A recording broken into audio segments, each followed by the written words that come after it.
Hello, everyone. Welcome this evening to Cut and Cover Tunnel Crossing Richmond Road meeting. I guess that's the best way to say it. Not a very elegant title, but I think you're all here because you're interested in this, and we're getting to some very exciting details of what's happening with this construction. And I'll be passing it on to stage 2 first. But first, I just want to acknowledge that Ottawa is located on unceded territory of the Algonquin Anishinaabe Nation. And I'd like to honor the land and people of the Algonquin Anishinaabe Nation, whose ancestors have lived on this territory for millennia, and whose culture and presence have nurtured and continue to nurture this land. Thank you very much. So now that I've done that and welcomed you in, I'm going to hand it over to Damon Berlin, who is manager here for communications, and I'll let him introduce the team. Thank you.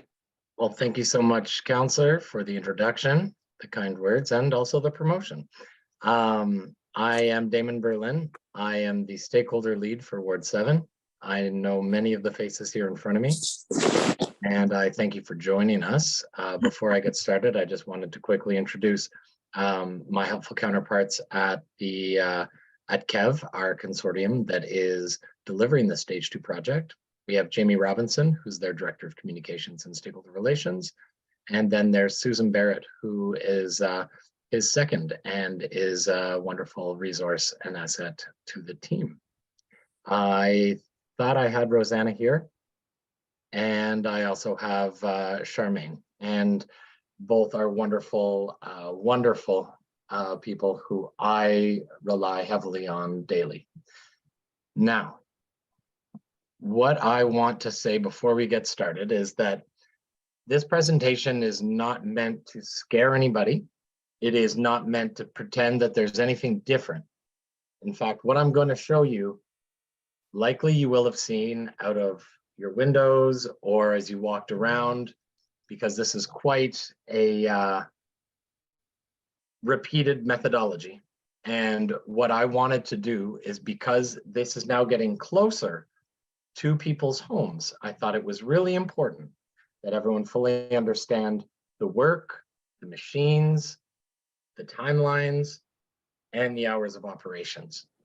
And then I wanted to be here with our KEV counterparts to be able to answer any questions or concerns that you may have. With that, I'm going to get started. Once I make this work, perfect. All right. As I mentioned, you've probably seen this slide before, but fundamentally, this is what we are generally doing, minus the fact that while it's being excavated, there won't be a roof on it. However, what we see here is the relocate the traffic. So that was the realignment of Richmond Road. And then they're going to, well, I'll get into the exact details, but it's the line drilling SOE, supportive excavation, pile drilling, pardon me, and then you end up excavating, pouring your concrete structure, removing your braces, backfill, and everything returns to normal. Yeah. All right. Now, what we have here is the Parkway Tunnel as it approaches Richmond Road. The SOE and excavation work is complete in this area behind 727, as well as a section of the tunnel has been completed. What you can see here are crews installing a water main on top of the roof. What I also want to highlight here is this is the section that will be excavated in the coming months. From this slide, we're able to understand a few things. One, where the excavation has to go. Two, the proximity of the excavation to some residents. And three, the chicane that Richmond Road has undertaken in order to achieve this excavation. And what we anticipate is that this configuration of Richmond Road is going to be in place until the end of 2024.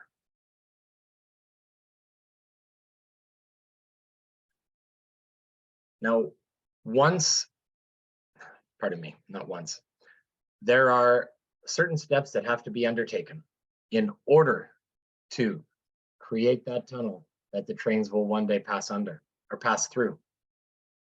We begin with supportive excavation.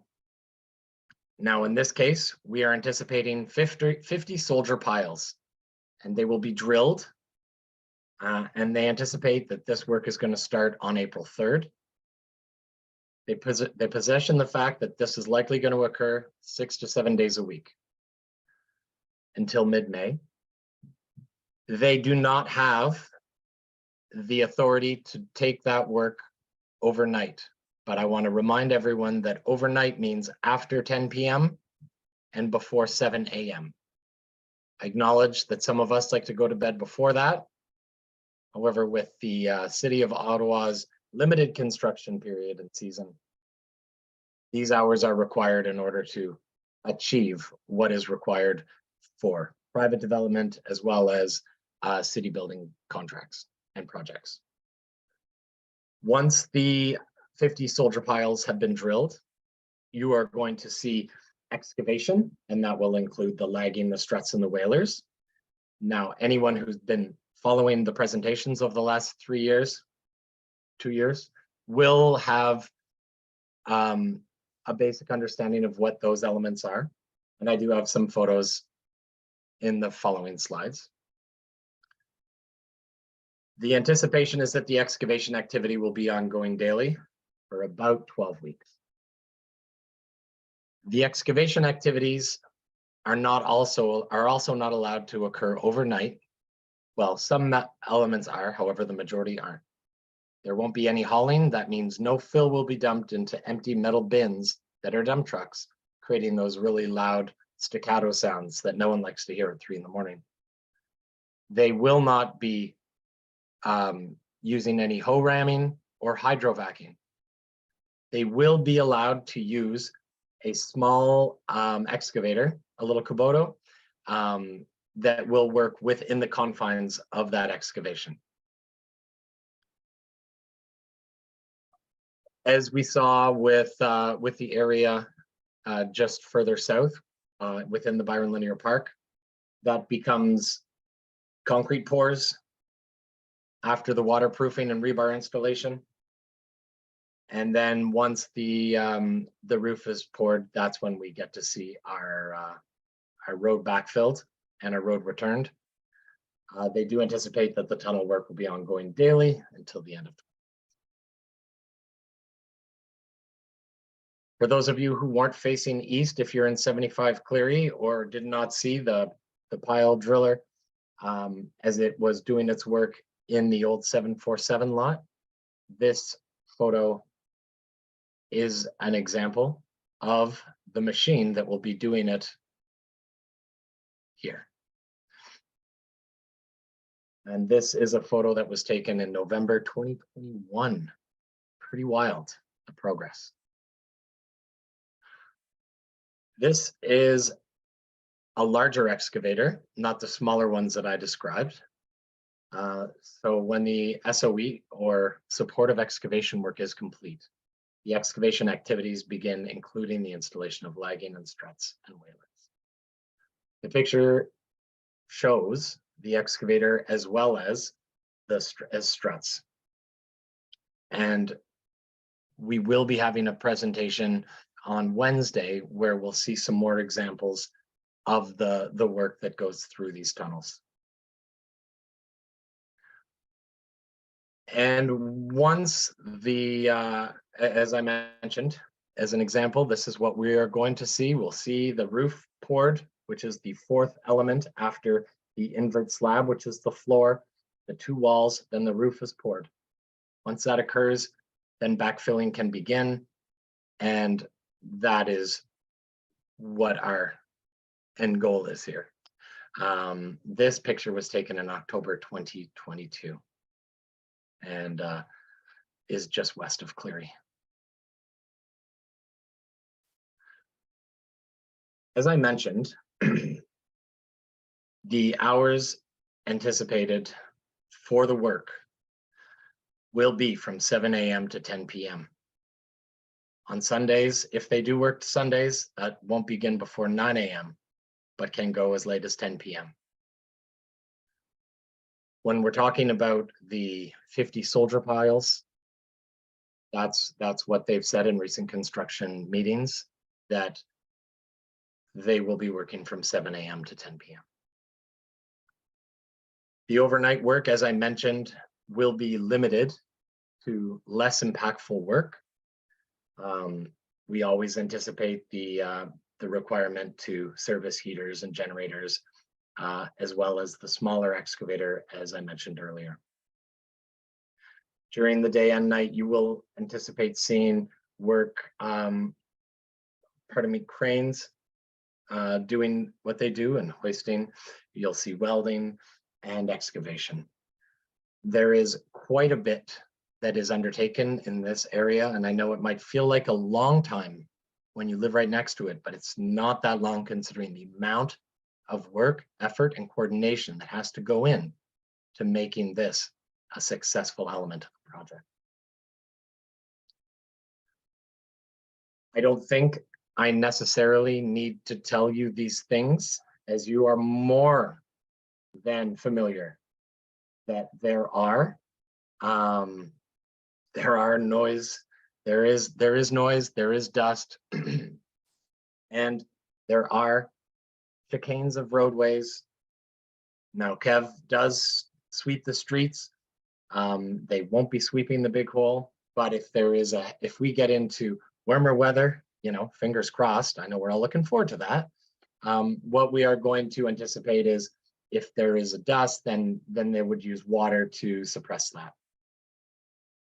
And as always, it is important to recognize that safety is the most important element in this whole project. Now, I mentioned that there were not a lot of slides, not a lot of new information.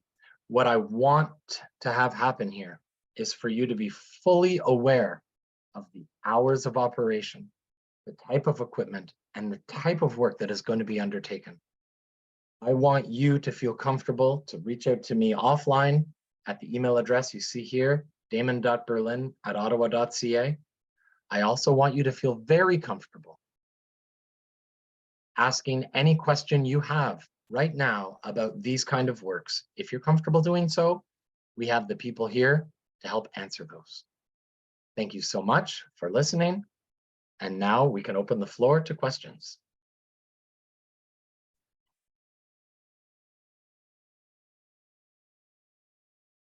Councillor, do you want to? Okay, yeah, perfect. Thanks. I guess there's two ways you can do it. You can put your hand up, or you can put a question in chat if you feel more comfortable doing that. I see a hand up. Yes, my hand is up. Yeah. Is it Mr. Wiley? Yes. Sorry. Okay. Thank you. Thank you. First, I'd like to begin by thanking you, Councillor Kavanagh. I really appreciate this initiative, and I know it's a major time engagement on your part, but I'm very grateful to you for initiating this and making this happen. I'm also very grateful to Damon, whom we've heard before, for the work he does. I have two questions that are not related to the construction per se. I found the presentation very helpful reminder of what we are inevitably going to have to compose with in one way or another. But I want to talk about the realignment of Richmond Road, the temporary realignment of Richmond Road. That will be the situation until, I believe, the end of 2024, you said, Damon. And I don't understand the condition of this realignment. If it's going to be there for this period of time, I hope that there's a plan to substantially improve the surface, the driving surface of that realignment. It's constantly pockmarked with serious holes and temporary fills that last, repairs that last, no more than a week. That's one point. The other point that I'd like to add to the list is in our new detour to access 75 Cleary, we exit Yes. our garage and we drive over to Richmond Road next to formerly Christie's. If you're turning left, and especially in the evening, and when there's practically no traffic, you're often stuck with a light that goes through 2 cycles before turning green. So you can be there for 5 minutes with an empty road before you. It's a mystery to me. What's happening there is you might arrive and you're waiting for the green light, and the walk sign is on, and then that will end and it'll count down from 15 or whatever, and it'll go back to the walk sign. Rather than have the light change from red to green to allow you to turn left. So I want to table those 2 considerations, 2 concerns, as something that I believe needs to be looked at, especially given the duration of the situation we are facing with. Thank you very much. Thank you so much for raising those 2 issues, sir. I will note that I saw Jamie taking notes when you mentioned the quality of the road. I can make a point on this one. This time of year, the asphalt plants aren't open, so a lot of the repairs are done with what's called cold patch. Yeah, I know cold patch. Yes, there you go. So it is something that does have a timeline to it, and it is common for those things to reoccur. And I know that once we have more information on that, when the plants are available. I don't know if Kev has any plans for that. But before I hand it over to you, Jamie, I do want to speak about the signal. I've made a note of that, sir. I am sending that over to my traffic and signal team. They will look at how that is occurring, and if there's any improvements that can be done, or perhaps a sensor is not working in that case. But with that, we'll be able to provide the response, the update to via Councillor Kavanagh's office, if you'd like. Thank you. Thank you.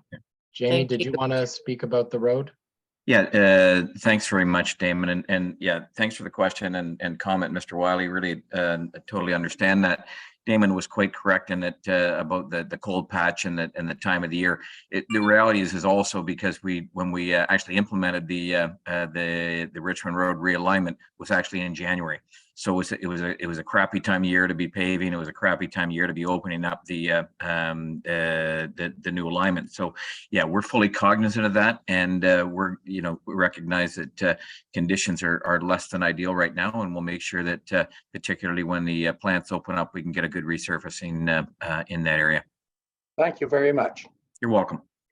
Thank you. We've got David Kardish next, and then Charles Davies right after. Well, thank you very much, and thank you for the presentation. I think it's helpful. I have a couple immediate questions.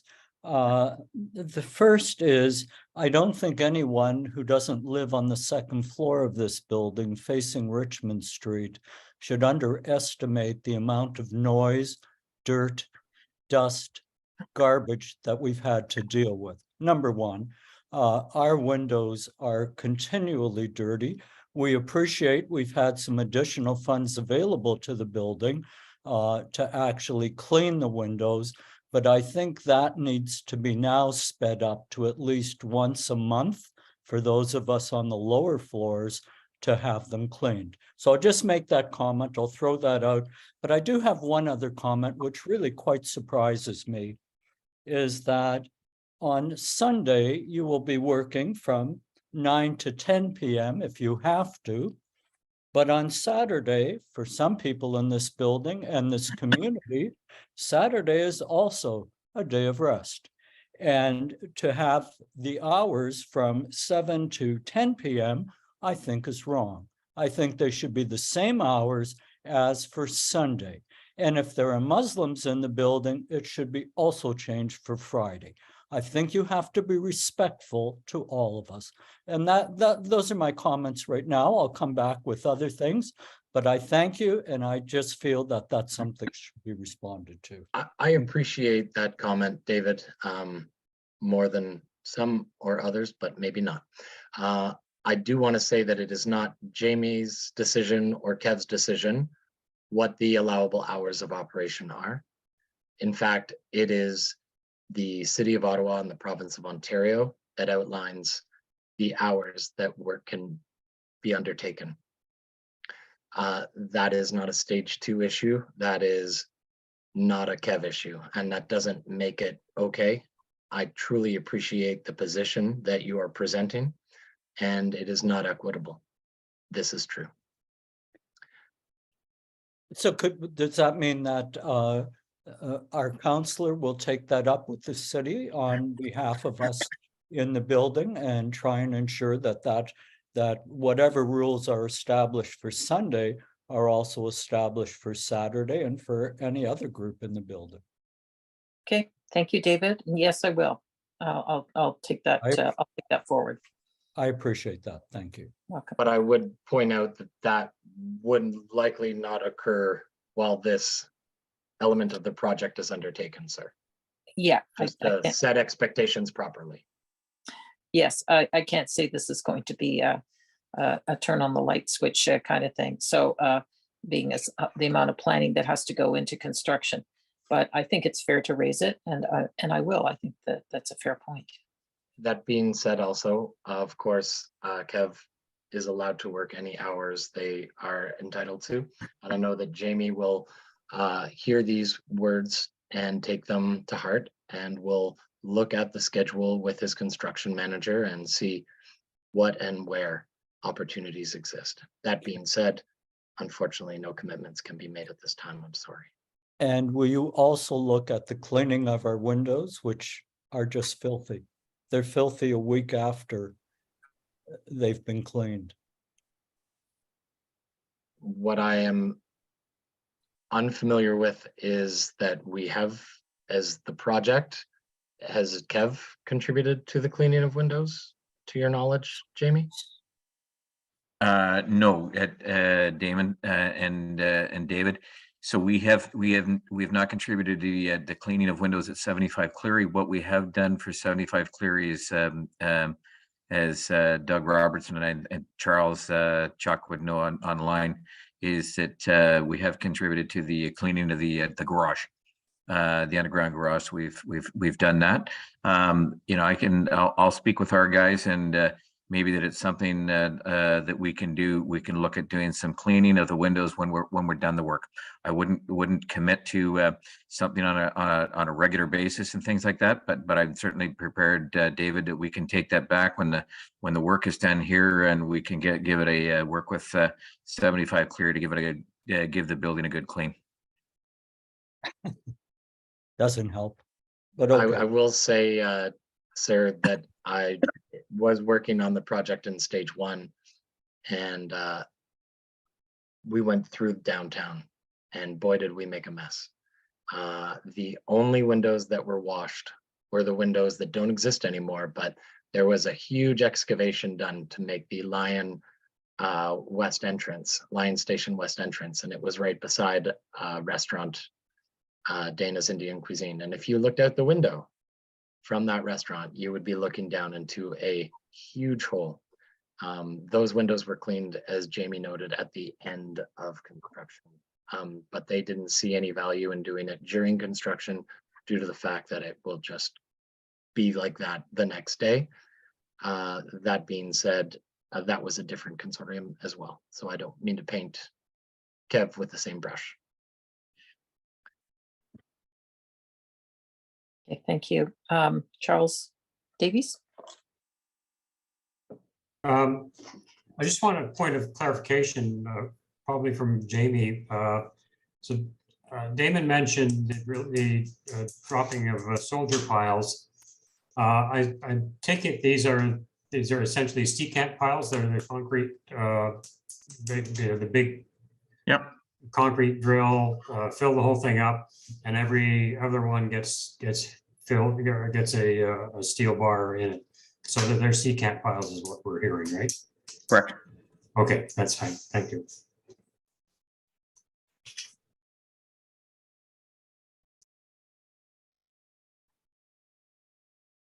Sorry, was it not on? I wasn't unmuted. I see a couple of questions in the chat or comments. Is there any thought to providing financial support to the surrounding condo buildings due to all the dust infiltration, the building system, parking membrane, windows, etc., cleaning, exchange of filters? And just a comment about When you say filters, Kevin, are you referring to HEPA filters for the air intake of the buildings? Kevin? Yes, I am. Oh, sorry. Because it's Okay. over and above it, like all the dirt that the building's getting from all the construction that comes through the garage doors when they're open, that's over and above what a normal building is paying for, right? It's like when, before you finish the bypass and forbid the construction trucks to drive around on the bypass in front of the old folks building behind us. I mean, the road wasn't made for that, so it got all cracked and all that. So it's the same principle. This is over and above. So the building not be, you guys are the ones causing all that extra dirt and rock gravel that the cars drag in and all that sort of stuff. That's a very good point, Kevin. What I would do is I would put this over to Jamie, but I would also say this is likely something that would have to be considered and reported back, but I won't speak for Jamie and I'll let Jamie talk now. So Kevin, are we speaking of the cleaning of the garage and stuff like that again? Is that the question? Or is it HEPA the filters and that sort of stuff? Yeah, again, that's something we can take a look at. It's not something that we would normally do. You know, as I said, we did contribute to working with the board at 75 Clear. We did pay once or twice. I can't remember what it was for the cleaning of the garage. We can look at that again. You know, we make sure that we've got a street sweeping up and down Cleary. I don't think, quite frankly, it shouldn't be as bad going forward as it has been in the past, because there's no construction vehicles on Cleary. And but let's take a look at the HEPA filters offline. I'm happy to speak with Chuck or Doug or whoever about that issue. Thank you, Jamie. Thank you. I see Karen's hand up next. Karen Bears. You're on Okay. mute, Karen. There we There you are. go. Sorry, I am not technically proficient. Well, we can hear you, so that's a start. First, Damon, you terrified me when you said this is going to get closer, because the tunnel is 25 feet from my bedroom. So it can't get any closer. My question is actually related to that. When you were working immediately outside my unit for 2.5 months, we had augers that 25 feet away. The work that is going to be done in this upcoming period, is that also going to involve augers? So the line drilling, the pile drilling, that would, I think we're talking about the same thing here, Jamie? Yes. Yeah. So I think if I may, Damon, Karen, nice to see you. So it all depends on the conditions of the soil. Yeah. As you know, so Intimately, yes. Correct. So all the you unfortunately suffered through it for a long period of time. The good news is that we're completed all the area, everything in your area now, everything behind your home. So we've completed behind your home at 727. We've completed the supportive excavation. We've completed the excavation. We've completed large sections of the tunnel. You can see that one photograph that Damon showed where we're actually running the new water main over the roof of the tunnel in that area. We've removed most of the struts and the tiebacks. So all of that is really progressing very well. In terms of whether in fact we'll actually be using augers over towards in the area that we're talking about, which is much closer to 75 Cleary and the Richmond Cleary intersection. I honestly don't know until they actually get in there and see if they have to use those to break the rock, see what the composition of the geology is in that area. I honestly don't know. Okay, I'm really, this was for the people at 75 Cleary, because that was horrendous. Yeah. And it went well above the allowed sound limits. on multiple occasions, and nothing was done about it except, well, we've already gone beyond it, we can continue.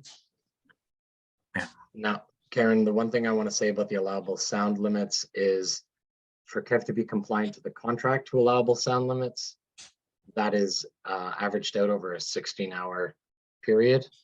Over So- 85 decibels in my living room at 9 o'clock at night is rather a lot. I'm not suggesting it's not, Karen. I'm not suggesting it's Be not. prepared. Yes, I do appreciate that, and I do appreciate you helping other people in other buildings better understand what is coming. That is very important. Thank you.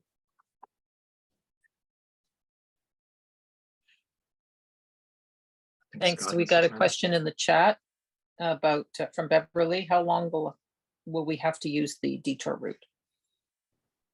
The detour route is, do you mean the I- Cleary I- detour route?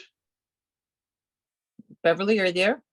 If we mean the Cleary detour route, that's to the end of 2024. Yes, I'm here. So we need to update Google Maps because people can't find the entrance to our building if they're coming to deliver something. It's terrible. I can send a message to my traffic team. Sometimes they've already done it and it takes a bit for things to get updated. But that's a very good point. I know they've already been in touch with Google Maps on this front, and I am unsure why it has yet to be updated, but I'll make a note and they'll reconnect. Thank you. Thank you. think Can I there's a- just say, Mr. Scott Haldane has had his hand up for the last 15 minutes, and perhaps we could invite him into the conversation. Thank you, Sure. David. The No. problem is I can't see more than like a half a dozen people at the time. So you have to put up the electronic hand so that I can, my staff are kind of keeping a watch on too. So please use the electronic hand and then we can definitely see it because then it appears and jumps up at us. Unfortunately, I have to scroll through several sections of looking at people and I may not get it. So that's what we need to do. So Scott, Okay, Scott. if you want to go next, that's fine. Thank you. I won't reiterate. I'm sure other people have talked about how difficult this has been. Without question, at 75 Cleary, and I'm sure along the line, it's been quite. I mean, we're all for the final result, but it's been very difficult. My question is specific to. I think everybody experiences this differently, so they may have other issues. The particular noise that we find is crazy making is the water vac machines, because they're not intermittent, right? They just go and they never stop, and it's probably the world's most annoying noise. Yeah. Yes. It'd be great to have technology to actually put a muffler on those things because they're absolutely ridiculous. Is there some way in which that particular machine could be given a shorter duration? Because when they go long, you've already had them on for literally 12 hours. And all of a sudden they don't stop, or they come back on Sunday or something. So I know it's essential to the work, but if they could be managed in such a way that we get a limited exposure, because it really is cruel and unusual punishment. Thank you, Scott. I appreciate that point and comment. One thing that Councillor Kavanagh has done in the noise bylaw exemptions is she's limited that activity. So it's not permitted to be undertaken overnight. However, the point does remain that 7 a.m. to 10 p.m. is a long time. Now, hydrovacs are sometimes, but not always required. They're required when excavation is occurring close to a gas line. I think Enbridge has a 1.5 meter proximity limit to using an excavator. That's a good thing. They're used if there's been unanticipated water in the excavation and whatnot. If they have to, they have to. But I know that it's not used as a first choice ever. due to costs, is my understanding, and I'll let Jamie follow up with that. Yeah, that's Damon. Thanks for that. We have used hydrovacs quite a lot, obviously, but as Damon said, largely a lot of that times is around utilities work. We did complete the utilities relocations in the area, which a couple of weeks ago. So we were using hydrovacs a lot during the daytime, and I think there's one period where we had to use them like 4 or 5 days in a row.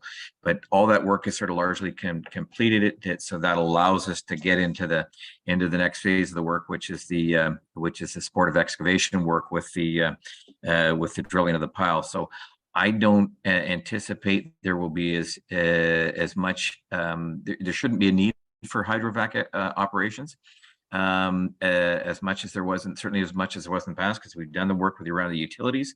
And as Damon said, it could be more likely on an emergency basis, but not something as part of our planned work at this location. This is really our last bit of drilling that is going to be taking place in this area, which is good news. And I apologize that people are gonna go through a bit for the next short period of time, but hopefully when we're done here, that'll be sort of in and out, and the more less impactful work will continue. Thank you. Thank you.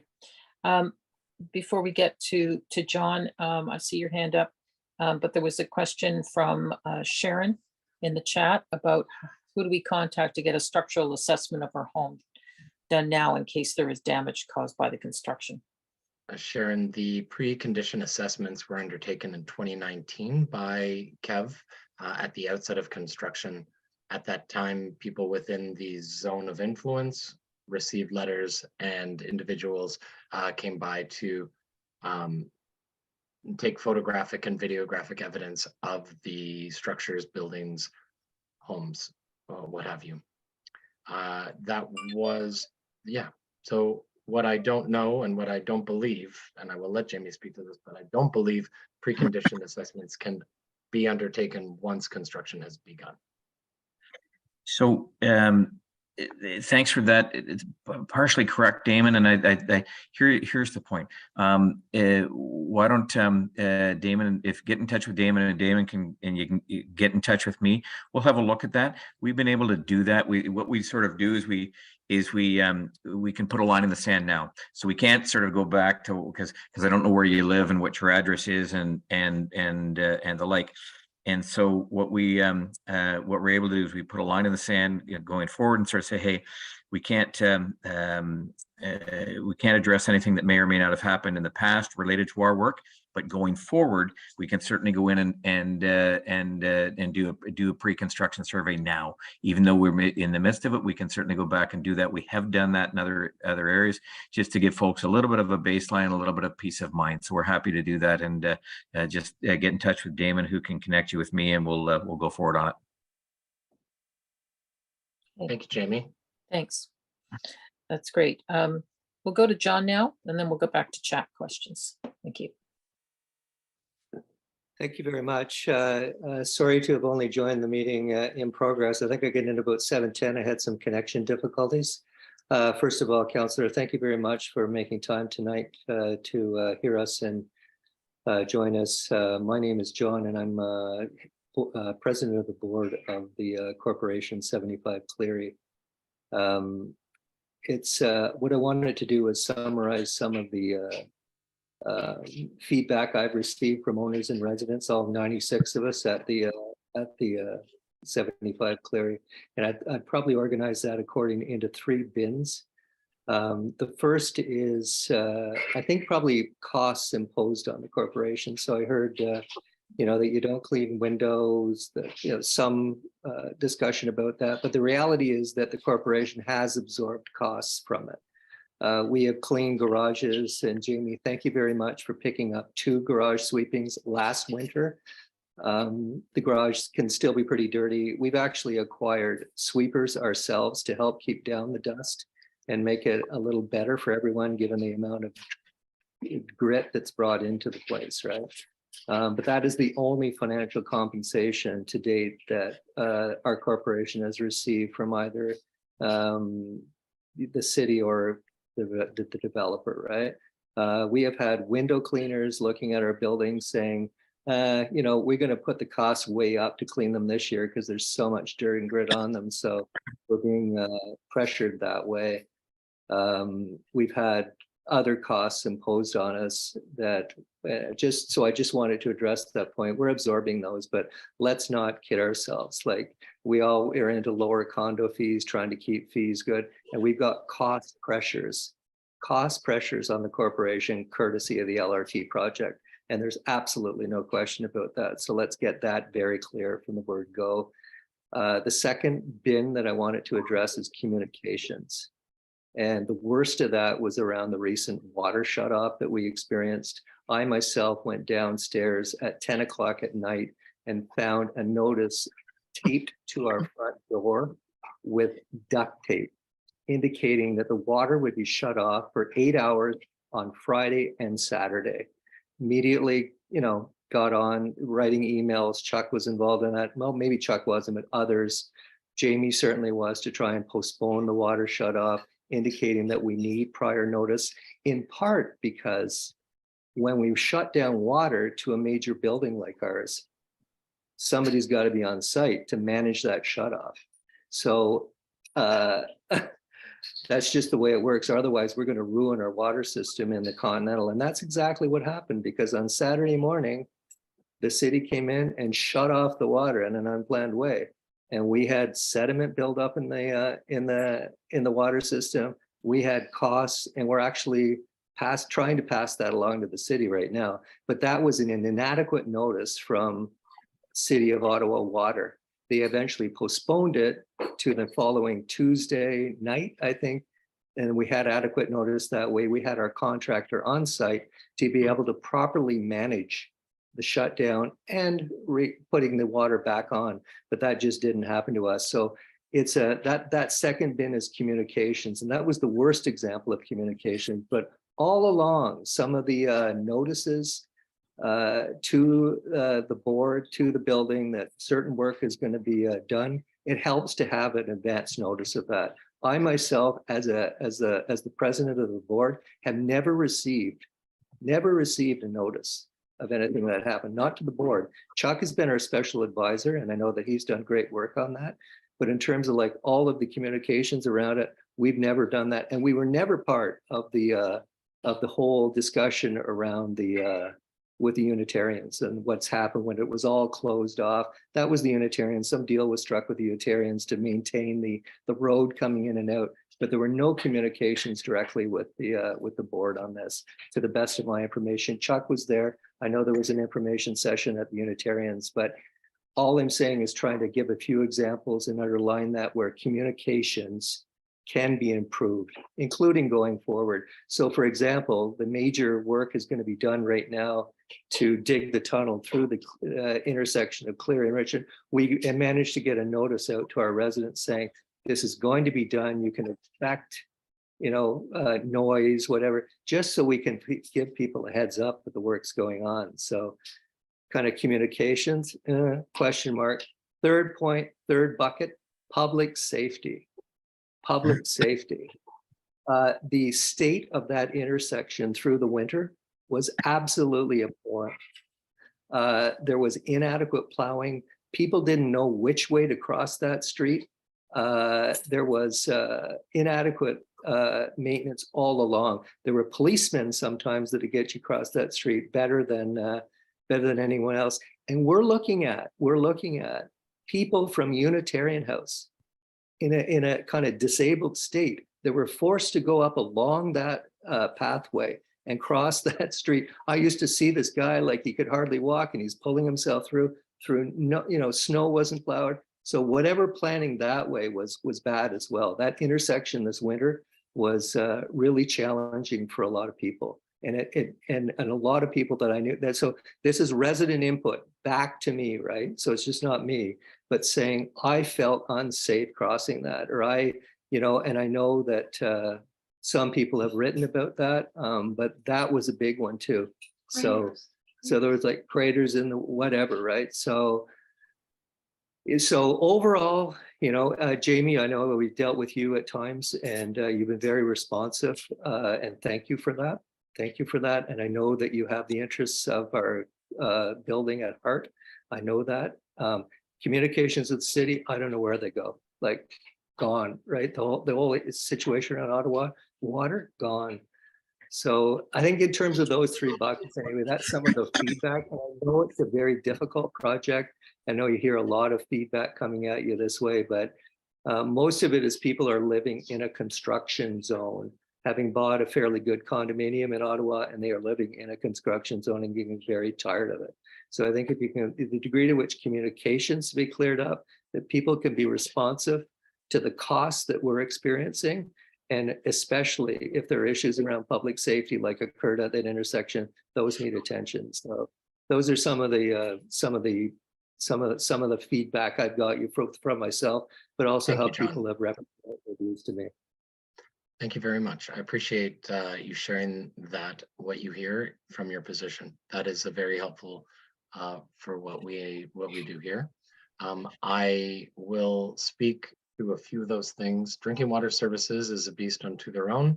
I'm not trying to throw them under the bus, but when this was known by our team, everybody worked, Jamie and the stage 2 team combined to defer that water shutoff impact. And I'm glad that it was deferred until it was more amenable to your building, as well as for the daycare facility that was also going to be unfairly impacted. Drinking water services is the only group that's allowed to turn on and off water, and they are the only group that communicates to their shutoffs. They generally provide 24 to 48 hours.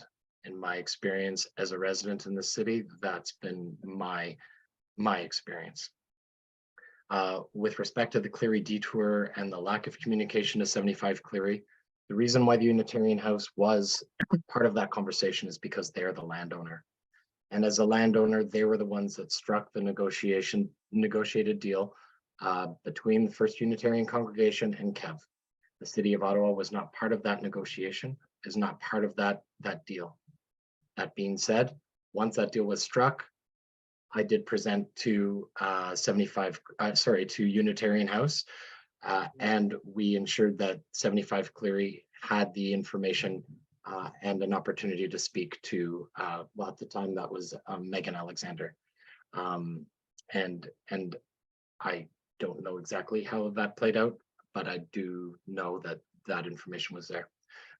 From a communication standpoint, I have added a link in the chat if you are already not signed up for the information that we send out electronically. I highly encourage you to do so. I will share again the notice that was sent out if you didn't receive it last week. And that does provide a 2-week heads up on the work that is to be undertaken, which is which is in line with our expectations, and what we also know is if we send it out sooner than that, then these things get forgotten and lost. So that's what we really try to do.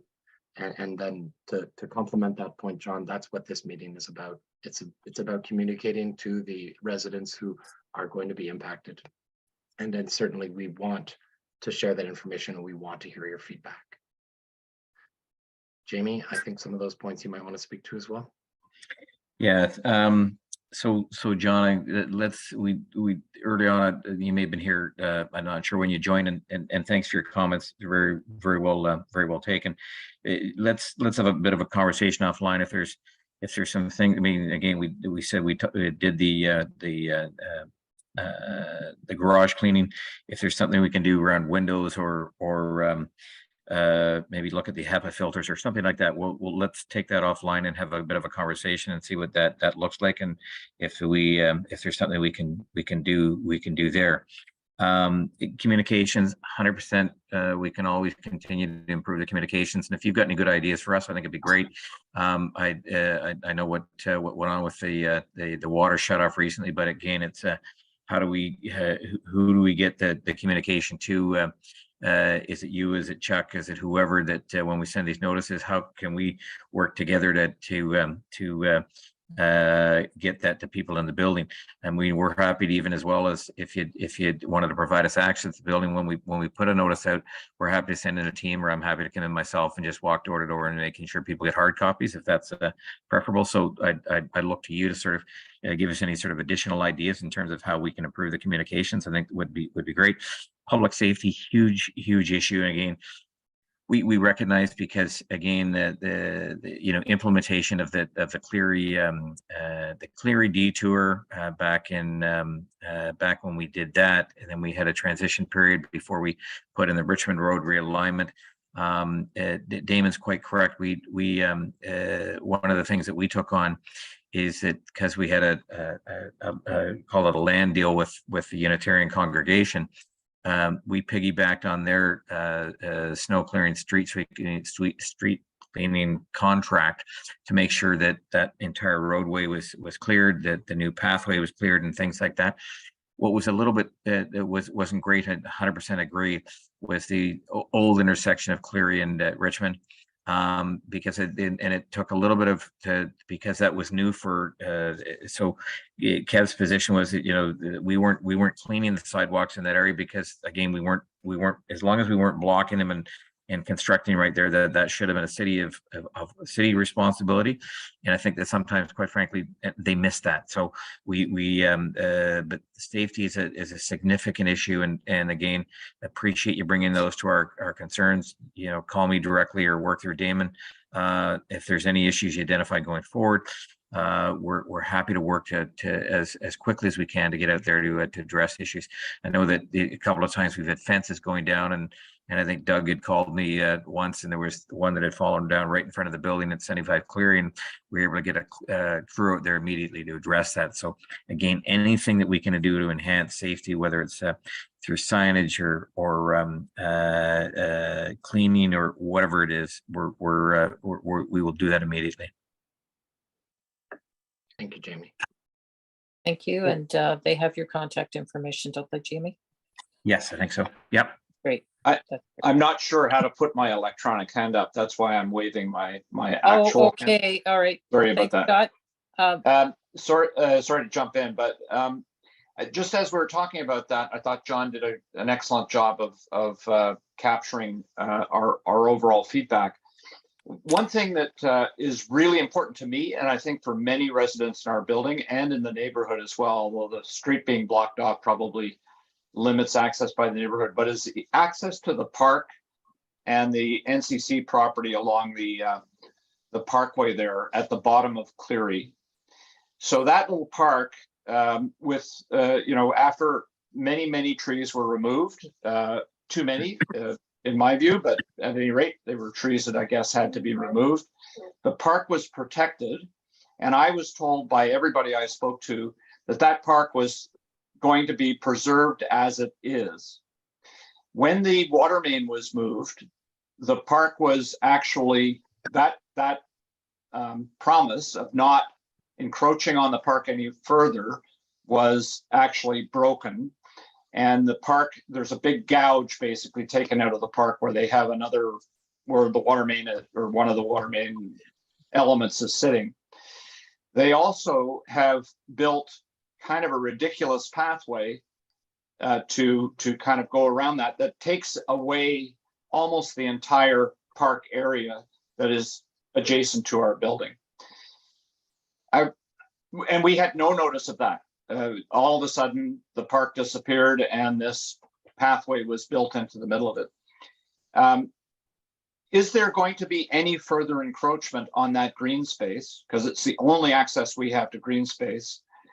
And that's my question. Are you going to stop? And there are trees that are getting pretty close to the fence now, and I'm worried that those might be doomed as well. So what about that green space? Jamie, can I put that to you? Yeah, so I'll take that back. My sense is no. I don't think that there's. I think we've gone as far as we need to go in that area. because you're talking about the new pathway that we constructed that just halfway between Unitarian House and 75 Cleary, you enter there, and immediately we had to build that pathway that goes south there. And no, I don't believe that we're the trees that are there. We're not removing any more trees. We put that pathway in to ensure that there was continued connectivity going down there, so that I don't believe we're doing anything there. Folks haven't raised the issue, but the issue of what's come to be known in the community is Mount Cleary. Yes. So that's a stockpile. It's a temporary stockpile. That's going to be there for a period of time. We're also going to be removing when we excavate the material from the area that we've talking about. We're not adding to Mount Cleary, but we're going to be putting those stockpiles, the additional excavated material, sort of along the SJAM on the north side of our cut and cover tunnel operations in that area. So we're doing that. But one of the things that we are looking at and working with our environmental team is how do we ensure that any dust coming off that those stockpiles is minimized. And so we've got 2 or 3 different solutions that we're looking at to be implemented in the springtime in those areas. So again, I'll get back with a specific question if we're doing any more work in that, and that'll take any more green space. I think the answer is no, but I didn't want to sort of go out on a limb and then find a short period of time that I was wrong. So I will we'll get an answer to that question back through Damon. Thank you, Jamie. Thank you, and you guys can keep in touch with each other then. Roman, we'll have you next, and then I'll read some of the comments from chat. Thank you. And I see, John, I think you've got your hand up again for a second time. Yeah. Second round. Okay. All right. Thank you. Hi, I am new here. I moved to this nice community in last July. So my question is, because of that, a lot of my friends, it's almost impossible to find the visitor parking sign. I know there exists the sign, which is practically 1 foot by 1. It's small, but because of the realignment, it's impossible almost to find a small niche when somebody who is visiting us can actually go and park the car. So my question is, can we put the bigger sign, most visible, that everybody will see? If they want to visit us, they can park the car there. Thank you. Thank you, Roman. Jamie, is that something that you can take back to your traffic team and have a look at?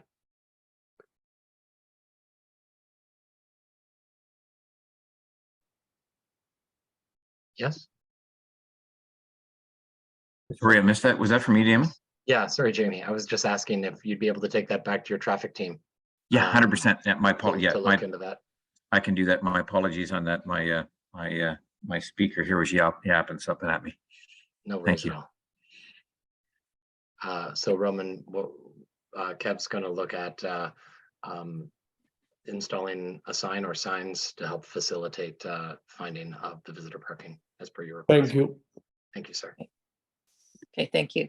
I'm just going through a few of the chat questions. One of them is on the challenges for Google and directions to find the temporary street in front of Christie's, and can it be named or have a designation? Now, it's private property, so it's sometimes you have to have a conversation with Google. I've been through that before with city streets, but any ideas, Damon? Yeah, so I did take that and paste it in my notes. Thank you so much for the recommendation. And I added it to a section where we are, that I said I'd be sharing with my traffic team. And so I think you make some good points there, Councillor. Let's see what we can do in terms of facilitating a better situation throughout this elongated detour. I think that's not an unreasonable request, and it's something that we will pursue. And I thank you for making that comment and suggestion, in fact. Okay, well, that was not my suggestion, but I was speaking to the resident, but yes. yeah. thank Oh, you. okay. All right. Always appreciate your suggestions as well. Yeah, that's Derek. I'm just checking the name. Thanks, Derek. The working hours do not address the setup and positioning of equipment on site. So, and reverting to position well before 7 a.m. Comment?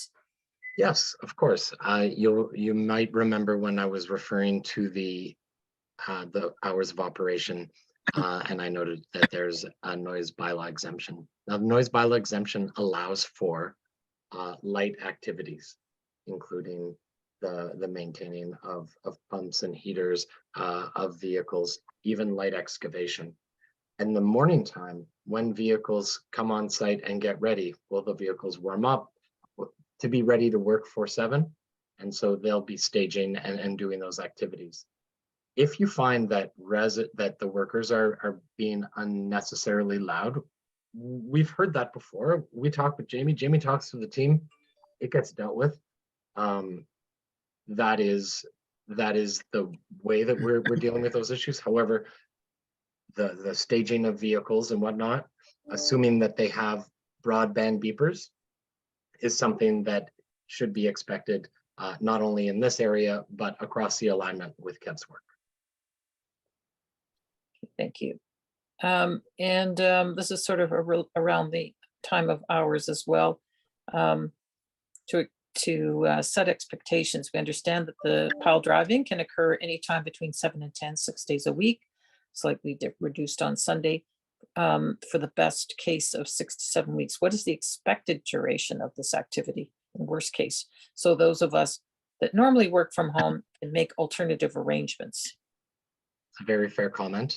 When I was in the construction meeting last week, it was stated that 7 to 10 for the pile drilling is what is to be undertaken. 5 to 6 days a week. Jamie, if that has changed, please let me know. However, that's what I heard Jerome mention. Not Jerome, sorry, Bruno.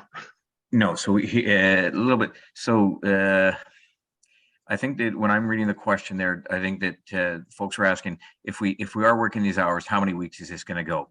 Are we really going to hit the 6 to 7 weeks? And I'd say based on the discussions I've had with our construction team, the answer is yes. In fact, the 6 to 7 weeks is probably about spot on. But I think that when we looked at Damon as part of the presentation you provided, is that we have said that there's going to be folks can expect that there's going to be the drilling of activities early on as every day of the week. And we'll continue on that. And if we hit that, we'll certainly be finished within 6 to 7 weeks. Okay.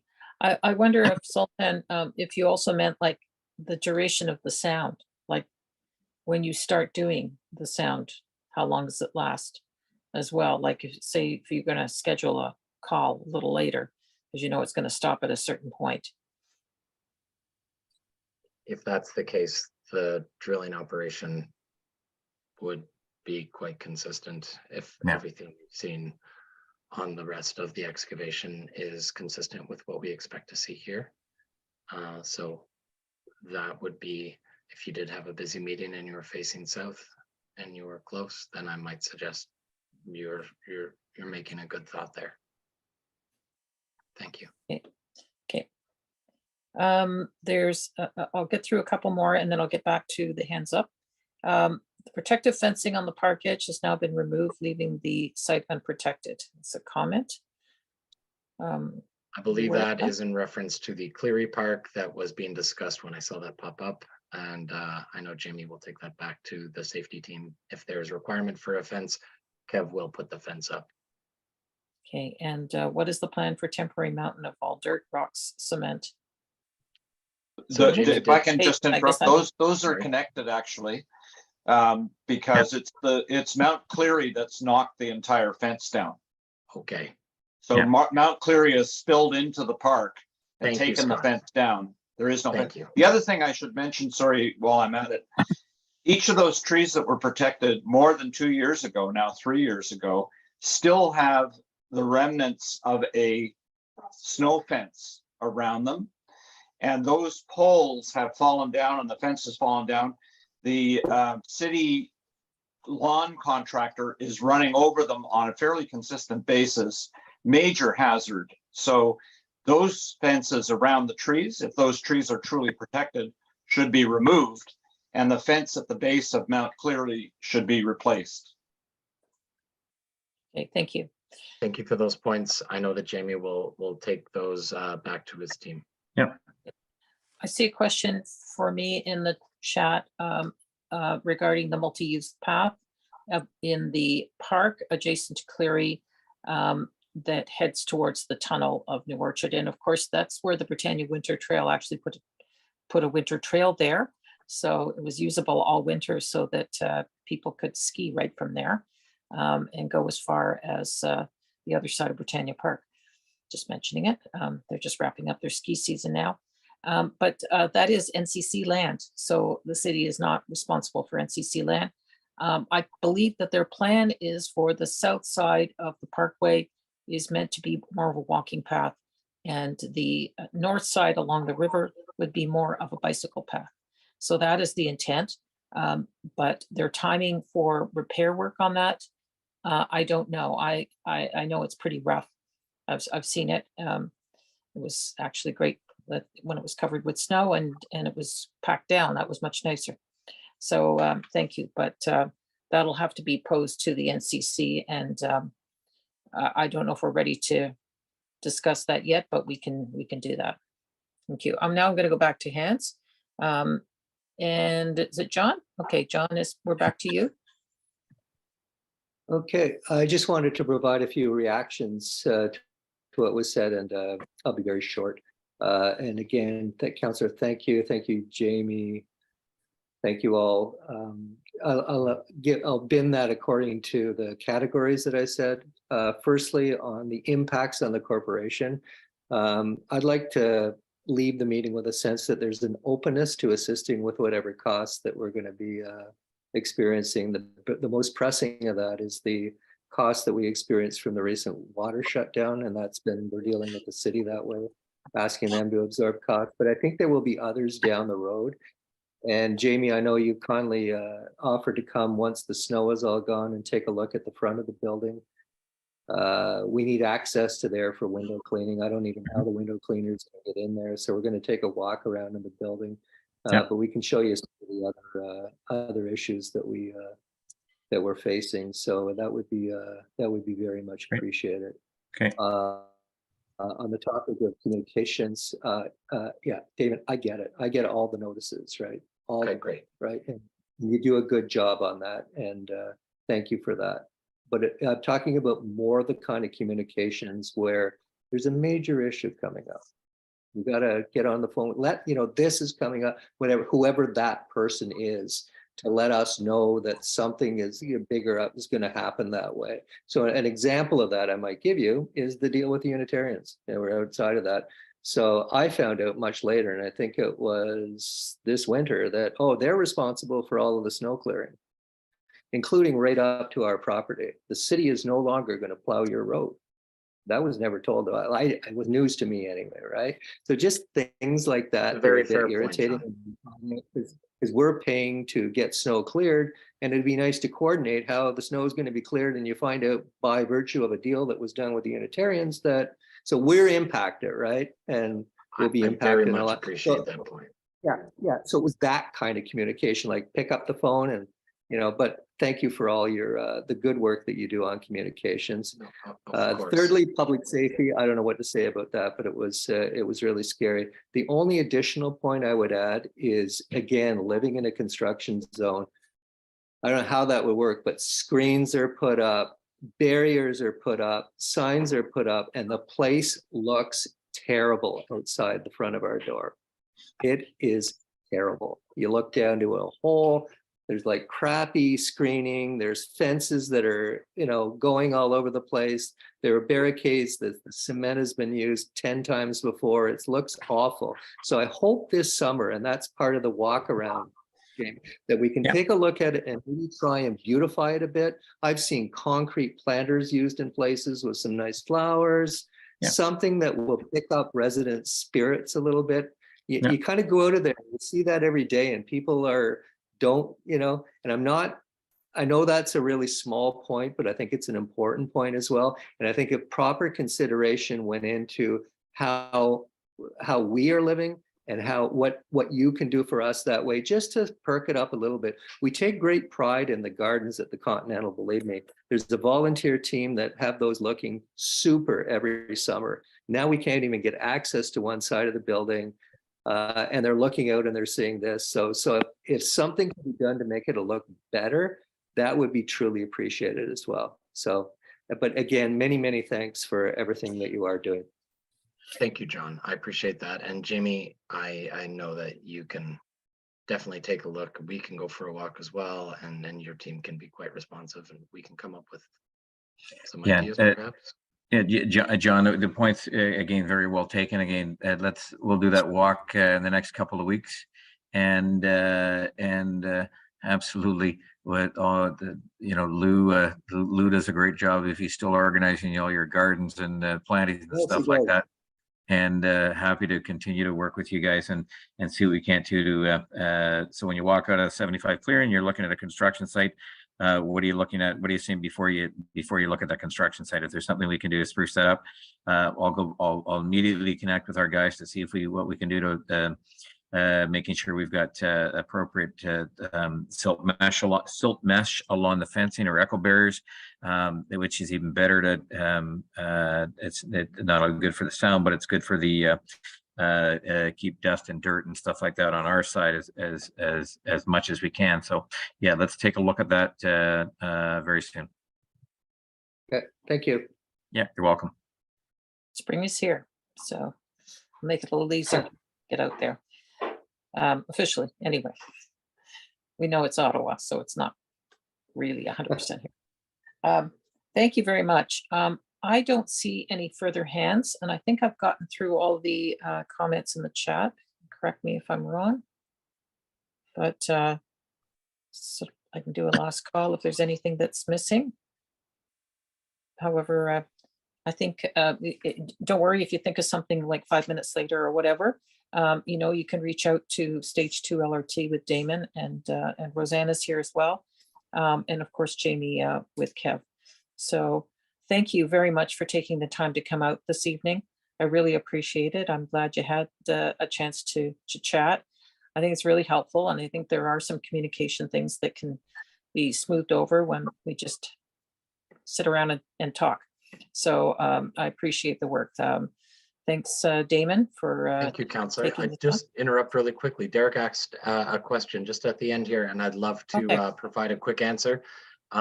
You're referring to the Cleary pedestrian underpass, which is going to provide an incredible opportunity and ability for residents to enjoy the riverfront that you live so close to. That will not likely open before Sir John A. Macdonald Parkway has been realigned. And I think Jamie can speak to that timeline, but 2025 was what I heard last. Yeah, that's 2025, 2026. There we are. Always good for the updates. Yeah. Sorry, Councillor, I didn't mean to cut you off. I just thought it would be nice that everyone could get the benefit of the answer. Yeah, no, I think everyone's anxious. That's going to be a great underpass, very well used. I know that's going to be very handy. So great. Well, thank you. This has been recorded. So if somebody missed the meeting that you know of and they can see this, we'll be putting it in our newsletter. Okay. All right. Thank you very much, and have a good rest of the evening. Thank you. Thanks, everyone. Everybody. All right. Good evening.